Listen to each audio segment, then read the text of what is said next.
रमजान महीने का रोजा संपन्न होकर ईद का चांद दिखाई दिया। मानो इस चांद की रोशनी ने सबके दिलों की कड़वाहट मिटाकर साथ रहने की भावना जताई। सबने गले मिलकर भाईचारा बनाए रखा। मुंबई में नहीं बल्कि पूरे देश में खुशी का माहौल है। तो इसी खुशी में हमारे साथ मौजूद है गफ्फर सैयद, जो कि राष्ट्रवादी कांग्रेस पार्टी के उपाध्यक्ष हैं। उन्होंने ईद के मौके पर बधाई तो दी, साथ ही में रमज़ान के बारे में जानकारी दी। इस्लाम का सबसे बेहतरीन महीना, प्रॉफिटेबल महीना रमज़ानुल मुबारक महीना है। ये रमज़ान महीने में हर मुसलमान व्यक्ति को रोज़े रखने पड़ते हैं और उनके रोज़े के बदले में उनको तंदुरुस्ती मिलती है।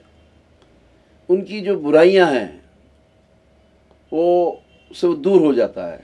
मिसाल के तौर पे किसी बुरी हैबिट हो या किसी जात का उनको व्यसन हो, तो रमज़ान महीने में वो रोज़े रखने से उस व्यसन से उसकी मुक्ति हो जाती है, उनका ईमान मजबूत होता है। और कई ऐसी भी व्यक्ति होती है जो रमज़ान महीने में अपनी ज़िंदगी को बिल्कुल बदल देती है। 5 वक्त के नमाजी बन जाते हैं और दीन की तरफ वो रुख कर लेते हैं, दीन की तरफ वो बिल्कुल अपनी ज़िंदगी को मोड़ लेते हैं। तो ये पवित्र महीने का सबसे बड़ा फ़ायदा तो यह है कि हम अपनी ज़िंदगी को सुधारने का हमें एक मौका मिलता है। उनका मानना है रमज़ान का मतलब है राम और जान। अगर रमज़ान में राम आते हैं तो दिवाली में अली है। फिर भी आज मुसलमान और हिंदू की भावना लोगों के दिल में क्यों है?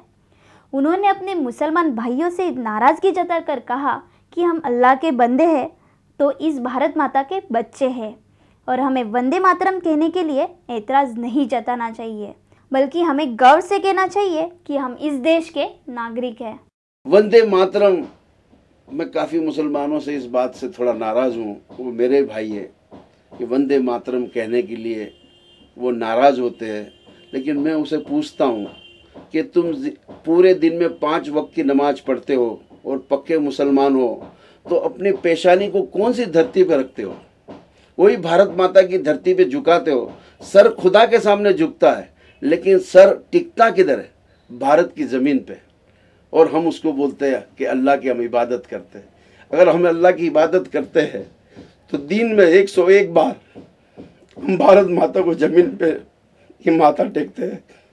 और ये माथा टेकते हैं इसलिए तो हम इस धरती की रक्षा मांगते हैं। हे परवरदिगार, इस धरती को अमन और चैन से रखना। अगर ये धरती अमन और चैन से रहेंगी तो मैं और आप अमन से रहेंगे। अगर ये धरती अमन से नहीं रहेंगी तो मैं कहाँ से अमन से रहूँगा? वंदे मातरम, हे माँ, तुझे एक नहीं लाखों सलाम। गफ्फर जी इस देश के भक्त और आज के गांधी जी अन्ना हजारे का समर्थन करते हैं। अन्ना हजारे के समर्थन में अपनी संस्था आई लव इंडिया के जरिए उन्होंने रैलियां निकाली, तो वही भ्रष्टाचारी के खिलाफ नारा भी लगाया। और मैं जब मानता हूँ कि अन्ना हजारे साहब ने यही बात की है कि जब आपको तनख्वाह मिल जाती है तो आप रिश्वत क्यों लेते हो? जहाँ तक हम दिल्ली तो नहीं गए, इच्छा तो रखते थे दिल्ली जाने की, लेकिन रमज़ान था। मेरा भी एक यहाँ पर संस्था है, संस्था का नाम है I love my India forum. मैं भी एक फोरम चलाता हूँ। हमारे खार के व्यापारी है उसमें, खार शॉपकीपर एसोसिएशन है उसमें। मैंने भी इनको सपोर्ट किया था, अन्ना जी आप आगे बढ़ो, हम तुम्हारे साथ हैं। और मैंने ये तैयार करके रखा था, खुद ऐसे बोर्ड बनाए थे मैंने कि एक गांधी गुजरात से, अब एक गांधी महाराष्ट्र से। अन्ना आगे बढ़ो, हम तुम्हारे साथ हैं। I love my India, my forum है हमारा। साथ ही देश के कानून व्यवस्था की आलोचना करते हुए एक दुखद घटना के बारे में हमें जानकारी दी और साथ ही में कानून व्यवस्था को बदलने की मांग भी की। दत्त साहब के साथ मेरा एक वाकया हुआ था। राजेश खन्ना गार्डन के पास दत्त साहब को 4 गुंडों ने घेर लिया था और दत्त साहब ने वो 4 गुंडों के साथ अपनी जान की बाजी लगाई थी। ये 84 की बात है। मैं उसका चश्मदीद गवाह था। मैंने सांता क्रूज पुलिस चौकी में जाके इसकी कंप्लेंट की थी। वहाँ के ऑफिसर मेरे पे हंसते थे कि आपने शूटिंग देखी होगी, आप दत्त साहब को जानते हो, वो बड़े फिल्म स्टार एक्टर है।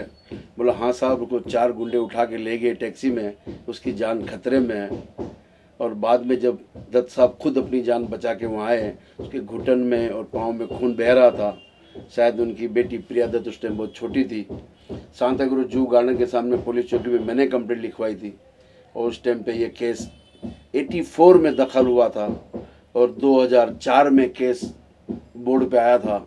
मजीद मेमन साहब हमारे एडवोकेट थे वहाँ पे, वो आए थे, आरोपी भी वहाँ आए हुए थे। लेकिन 20 साल के बाद उस आरोपी को हम पहचान भी नहीं पाए कि इतनी शक्ल बदल गई थी, उसके चेहरे बदल गए थे।